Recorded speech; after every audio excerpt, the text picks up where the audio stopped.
اعوذ باللہ من الشیطان الرجیم بسم اللہ الرحمن الرحیم۔ تمام ویورز کو میری طرف سے السلام علیکم ورحمۃ اللہ وبرکاتہ۔ تو کیسے ہیں آپ سب؟ آج کا سوال کہ انسان کو کب، کیسے اور کس چیز سے پیدا کیا گیا اور انسان سے پہلے زمین پر کون آباد تھے؟ یہ جاننے کے لیے آپ نے ویڈیو پوری دیکھنی ہے۔ اللہ تعالیٰ نے آسمان بنایا اور آسمان پر رہنے کے لیے اللہ تعالیٰ نے اپنے نور سے 4 فرشتے پیدا کیے اور ان کی مخلوق تھی بہت زیادہ جو اللہ تعالیٰ کی عبادات کرتی تھی۔ پھر اللہ تعالیٰ نے زمین بنائی اور زمین پر رہنے کے لیے اللہ تعالیٰ نے آگ کے شعلوں سے اللہ تعالیٰ نے جنات کو پیدا کیا تاکہ وہ زمین پہ رہ کے اللہ تعالیٰ کی عبادت کر سکے۔ لیکن جنات نے زمین پر ایک فساد برپا کیا ہوا تھا، اللہ کی عبادت نہیں کرتے تھے۔ پھر اللہ تعالیٰ نے فرشتوں کو زمین پر بھیجا اور ان میں مقابلہ ہوا۔ پھر فرشتوں نے ان سے زمین کا قبضہ چھڑوایا اور انہیں سمندروں اور پہاڑوں پر آباد ہونے کے لیے مجبور کیا۔ اس طرح وہ سمندروں اور پہاڑوں پر آباد ہوئے۔ اس کے بعد اللہ تعالیٰ نے زمین پر رہنے کے لیے آبادی بنانے کا ارادہ کیا تو فرشتوں سے کہا کہ زمین سے مٹی لے کر آؤ اور پوری زمین سے مٹی لے کر آنا، تبھی تو انسان پوری زمین کی طرح ہیں۔ کہیں کی مٹی کالی تو لوگ کالے، کہیں کی مٹی صاف تو وہاں کے لوگوں کا رنگ صاف ہے۔ پھر اللہ تعالیٰ نے مٹی لی اور مٹی میں پانی مکس کر کے گارا بنایا اور گارے سے ایک پتلا بنایا اور اس کو 40 دن کے لیے چھوڑ دیا۔ پتلہ آدم میں 40 دن بعد اللہ تعالیٰ نے روح پھونک کر حضرت آدم علیہ السلام کو حکم دیا کہ سب کو سلام کرو۔ حضرت آدم علیہ السلام نے سب کو سلام کیا اور جواب میں تمام فرشتوں نے حضرت آدم علیہ السلام کو وعلیکم السلام کہا۔ یہ مسلمانوں کے لیے اللہ تعالیٰ کا سلام تحفہ تھا۔ پھر اللہ تعالیٰ نے تمام فرشتوں اور ابلیس کو کہا کہ سجدہ آدم کرو۔ سب نے کیا لیکن ابلیس نے نہ کیا۔ سوال یہ پیدا ہوتا ہے ابلیس کون تھا؟ ابلیس نے سجدہ آدم کیوں نہیں کیا اور ابلیس کو اللہ تعالیٰ نے کیا سزا دی؟ ابلیس جنوں میں سے تھا اور اللہ تعالیٰ کا بہت عبادت گزار تھا، اس لیے اللہ تعالیٰ نے اس عبادت کے بدلے اسے جنت دی تھی اور وہ جنت میں رہتا تھا۔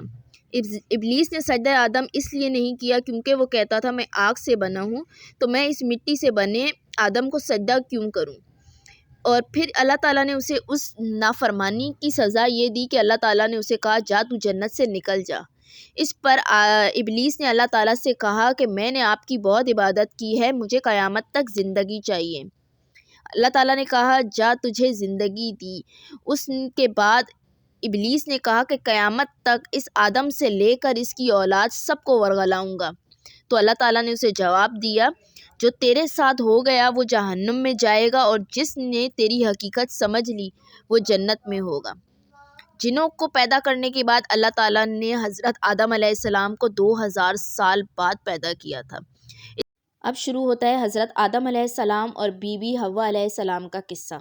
تو حضرت آدم علیہ السلام کو اللہ تعالیٰ نے جنت میں رکھا کہ یہ تمہارے لیے ہے، پیاس لگے تو دودھ کی نہریں ہیں، کھانے کے لیے ہر شے ہے، نہ یہاں گرمی ہے نہ کوئی پریشانی، تو آرام سے رہو۔ پھر حضرت آدم علیہ السلام بور ہو گئے کیونکہ جنت میں انسان اور کوئی نہیں تھا۔ اللہ تعالیٰ نے حضرت آدم علیہ السلام کو گہری نیند سلا کر ان کی بائیں پسلی سے بی بی حوا علیہ السلام کو پیدا کیا، اور جب حضرت آدم علیہ السلام جاگے تو پوچھا تم کون ہو؟ بی بی حوا علیہ السلام نے کہا عورت۔ پھر اللہ تعالیٰ نے حضرت آدم اور بی بی حوا کا نکاح کرایا اور کہا کہ تم لوگ یہاں رہو، جو دل کرے کرو، کھاؤ پیو، بس ابلیس سے دور رہنا، وہ جنت سے نکال دیا گیا ہے، یہ نہ ہو کہ وہ تمہیں بھی گمراہ کر کے نکلوا دے۔ سب کھاؤ سوائے ایک درخت کے پتوں کے، یہ تمہارے لیے ہلاکت کا باعث بن سکتا ہے۔ اور پھر اللہ تعالیٰ نے حضرت آدم علیہ السلام اور بی بی حوا علیہ السلام کی چوکیداری کے لیے ایک فرشتہ مقرر کیا تھا جو حضرت آدم علیہ السلام کی نگرانی کرتا تھا کہ وہ پتے نہ کھا سکے۔ اس کے بعد ابلیس نے بی بی حوا کو وسوسہ دیا اور کہا کہ اس کو کھانے سے کبھی موت نہیں آئے گی اور بادشاہت ملے گی۔ ابلیس نے بی بی حوا کو وسوسہ اس لیے دیا کیونکہ وہ حضرت آدم علیہ السلام کو ورغلا نہیں سکتا تھا، انہیں کوئی بھی وسوسہ نہیں دے سکتا تھا کیونکہ وہ نبی تھے۔ اس لیے ابلیس نے بی بی حوا کو وسوسہ دیا اور کہا کہ اس کو کھانے سے تمہیں بادشاہت ملے گی، اللہ تعالیٰ نے تم سے جھوٹ کہا ہے۔ پھر بی بی گمراہ ہو گئی اور پتے توڑ کر خود بھی کھائے اور حضرت آدم علیہ السلام کو بھی کھلائے۔ پتے کھاتے ہی دونوں کے کپڑے اتر گئے اور وہ دونوں برہنہ ہو گئے۔ پھر ان پتوں سے خود کو ڈھانک رہے تھے کہ نہیں ڈھانکا جسم تو بھاگ دیے۔ اللہ نے کہا آدم کہاں بھاگ کر جا رہے ہو مجھ سے؟ تو حضرت آدم علیہ السلام نے کہا اے میرے پروردگار آپ سے نہیں، میں شرم کے مارے بھاگ رہا ہوں، آپ کا گناہ گار ہوں۔ اللہ نے کہا میں نے تجھے کہا تھا نا کہ یہ نہ کھانا، ابلیس کی باتوں میں نہ آنا، تو نے میری بات نہیں مانی، اب تم دونوں بھی ابلیس کی طرح جنت سے نکل جاؤ۔ پھر اللہ نے ایک ہرن کاٹ کر اس کی کھال دونوں کو پہنا کر جنت سے نکال زمین پر اتارا۔ قصہ آدم تھوڑی دیر کے لیے اسٹاپ کرتے ہیں۔ اب سوال یہ پیدا ہوتا ہے کہ جب ابلیس کو جنت سے نکال دیا گیا تھا تو جنت میں دوبارہ کیسے داخل ہوا اور بی بی حوا علیہ السلام کو کیسے وسوسہ دیا؟ تو اس ٹائم مور اور سانپ دونوں جنت میں رہتے تھے اور کبھی کبھار جنت سے باہر سیر کے لیے نکل جاتے تھے۔ ایک روز مور اور سانپ باہر جنت سے گئے سیر کے لیے تو وہاں ان کی ملاقات ابلیس سے ہوئی۔ ابلیس نے انہیں کہا کہ تم دونوں مجھے جنت میں لے جاؤ، تو انہوں نے صاف منع کر دیا۔ پھر بہت اصرار کے بعد وہ دونوں راضی ہو گئے، لیکن انہوں نے کہا ہم تمہیں کیسے لے جائیں گے؟ ابلیس نے کہا کہ میں سانپ کے منہ میں بیٹھوں گا، اور مور کو کہا کہ تم مجھے اپنے پنجوں میں یعنی سانپ کو اپنے پنجوں میں لے کے جانا، تو اس طرح میں جنت میں داخل ہو جاؤں گا۔ اس سے پہلے مور کے پاؤں بہت خوبصورت تھے کہ وہ اپنے پیروں کو دیکھ دیکھ کے ناچتا تھا، اور سانپ کے منہ سے اس ٹائم زہر نہیں، اس کے منہ سے عطر نکلتا تھا۔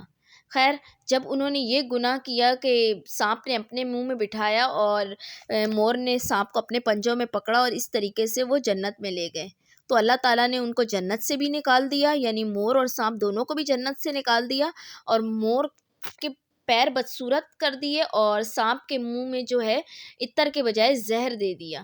تو یہ اللہ تعالیٰ کو ان دونوں کے لیے قیامت تک عذاب دے دیا ہے، یعنی اب وہ قیامت تک اس کے منہ سے زہر نکلتا رہے گا اور وہ اپنے پیروں کو دیکھ دیکھ کے جو ہے روئے گا مور۔ بس یہ ان دونوں نے خطا کی اور جنت سے باہر نکال دیا گیا تھا۔ خیر پھر اس طریقے سے ابلیس جنت کے اندر داخل ہوا اور اس نے بی بی حوا علیہ السلام کو وسوسہ دیا اور گمراہ کر دیا۔ حضرت آدم علیہ السلام اور بی بی حوا علیہ السلام کو جنت سے نکال دینے کے بعد کا قصہ اگلی ویڈیو میں دیکھیے گا، کیونکہ یہ ویڈیو بہت زیادہ لانگ ہو گئی ہے۔ ویڈیو اچھی لگے تو اسے لائک ضرور کیجیے گا، کمنٹ کر کے بتائیے گا کیسی لگی، اور اپنے پیاروں کے ساتھ ضرور شیئر کیجیے، مسلمان ہونے کا ثبوت دیجیے، اور سبسکرائب کرنے کے بعد بیل کے آئیکن کو پریس ضرور کیجیے گا۔ Thank you so very much. اللہ حافظ۔